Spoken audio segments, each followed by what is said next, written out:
there, I'm Mark from Spectrum Pulse, and today we finally have from Danny Brown, Stardust. If you're surprised that Danny Brown is making this album, you weren't paying attention. And by that I don't just mean his open fondness for hyperpop acts the past couple of years on his social media, or how often he's worked with Quedeca and his pivot towards glitchy, sprawling indie pop experimentation in spite of questionable quality. I mean, this goes back to the early 2010s. Danny Brown has always had ties with the weirder edges of pop and dance music, including Charlie XCX. He's on Warp Records, for God's sakes. If anything, his run from the late 2010s onward was re-establishing his more grounded rap bona fides, proving that he can hold his own as a more respectable MC within hip-hop history, which always left me with the thought that he was at his best when the two forms met in the middle, like with Atrocity Exhibition in 2016, or Scaring the Hoes with JPEG Mafia in 2023, who also has those pronounced genre-breaking tendencies. But Stardust looked to be something different. After the careening bravado of Scaring the Hoes and the sad, sober reflections of Quaranta that same year, Stardust looked to be way more buoyant and, well, happy, for lack of better words. And I'd be remiss to ignore how Danny Brown, being from Detroit and its own electronic roots, make it a way easier connection than most. There is heritage here. And now after digesting it, honestly what I was reminded of most was not another rap or hyperpop album at all, but that collab album from Chat Pile and Hayden Pedigo from a couple weeks back this year, in that you can hear the unabashed direct sincerity driving the project, and it's genuinely charming, and the album's also somewhat compromised in order to find enough common ground for it to fully work, and thus it feels a little less than the sum of its parts. It's also further complicated by my own questionable history with hyperpop or Daria core, or however you want to break out the various subgenres and sub-subgenres, and that it's texturally wildly uneven, frequently blowing out the mix or feeling melodically undercooked, which given the panoply of producers here has not changed, and the reality that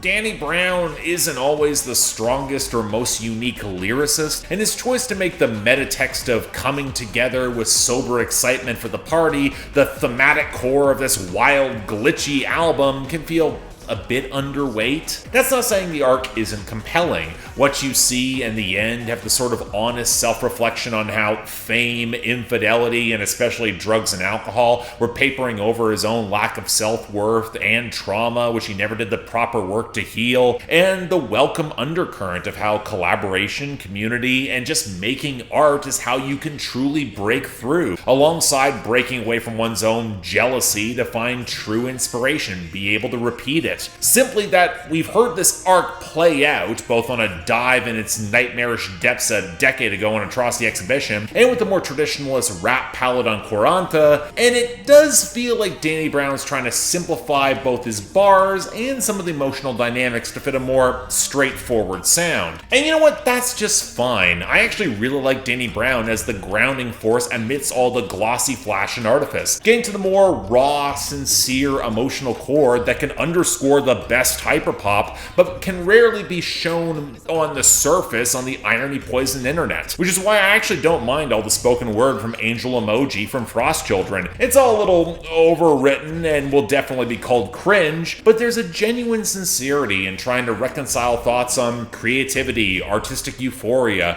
the process of recapturing the magic amidst lives that could be cut painfully short, where I hear resonance for both Danny Brown or the openly queer, independent artists making art in perilous times. I get why it works, especially if you're touching anything close to being under the influence. So it's an album that's also its own cheerleader. It gains more power the more you love it, and man, I wish I did. There are great songs, the discordant piano spiking through the wiry knock of Copycats courtesy of Underscores, sneering energy, the pulsing gloss of Flowers with 8485 singing the hook, the noisy warp behind the percussive drum and bass of I Love My Life with Femtanyl. It's easily the most expansive and best produced song here, probably my favorite overall. And even if Frost Children sound like they could be fronting a goofy pop rock band from the 2000s or 2010s, their hook on Greenlight against the rumbling twinkles is really damn catchy. I couldn't help but smile. It's a good little pop rap tune. But that's juxtaposed against the flattened glitch of 1999 with Gymnasticus doing his best hollering trap metal impression. Making a Broken Side comparison would really show my age here. So I'll just say that I don't think I have ever liked anyone near Lil Darky's Spider Gang crew, and this is no exception. But that's not as disappointing as Underscore's really phoning it in with Baby, or whatever the case with Is Brokey, where truthfully Second in Command would have given a far more creative and potent verse in this lane. This limp Krayshawn impression,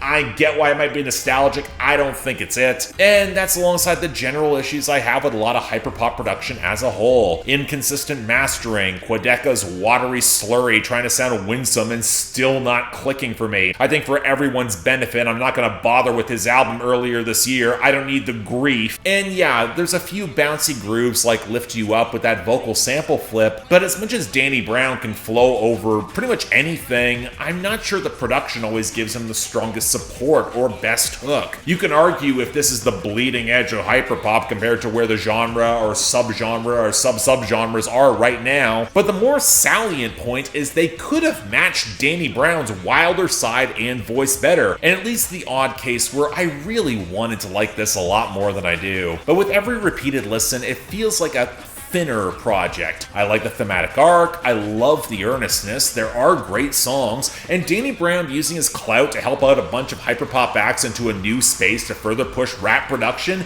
that's all good. Although in some ways, given how much hyperpop nakedly borrowed from underground rap, it might just be coming full circle. It might be better served as a mixtape, running a little long, not going as deep as the full-length albums, stuffed with collaborators and odd swerves with angel emojis, spoken word replacing the DJ punch-ins. Definitely rougher around the edges, but could be considered more charming for it. So yeah, a really good sampler, but not a great one, especially if you've heard or covered a lot of hyperpop acts in the past, and thus you're not as surprised by certain names or features, just doesn't have that same novelty. Still absolutely worth hearing, you're not going to hear much else like it in 2025, probably best appreciated as a newbie to either hip-hop or hyperpop entering into a new unfamiliar space. I don't know, I'd call it a star worth chasing. So yeah, thanks a lot for watching. If you want to see more, please be sure to like, share, drop comments, subscribe. Yeah, I really wanted to love this one, folks. I had to give it a lot of listens. I ultimately think it is good. There are moments, but just not as a whole. Didn't fully come together, and hey, that happens. Again, it's not Danny Brown's worst album. I've definitely covered those in the past, and he's always been a little bit more uneven in points. Even the albums I love, like Atrocity Exhibition and Scaring the Hoes, have their rough patches, but hey, this does too. I kind of wish that the lyricism had been a little bit further refined. Maybe that could have gotten it all the way there. But as it is, leave your comments down there below. Anything else I might be able to do to improve my presentation, I'm all ears. And if y'all want to get involved in helping get projects on my schedule before the end of the year, get involved in my Discord, yelling at me over there, or just supporting the channel, link to my Patreon and YouTube memberships is right over there. Don't feel obligated, tough times, heading into recession and all that, but the option's available. Till then, I'm Mark, you're watching Spectrum Pulse, and I'll see you next time.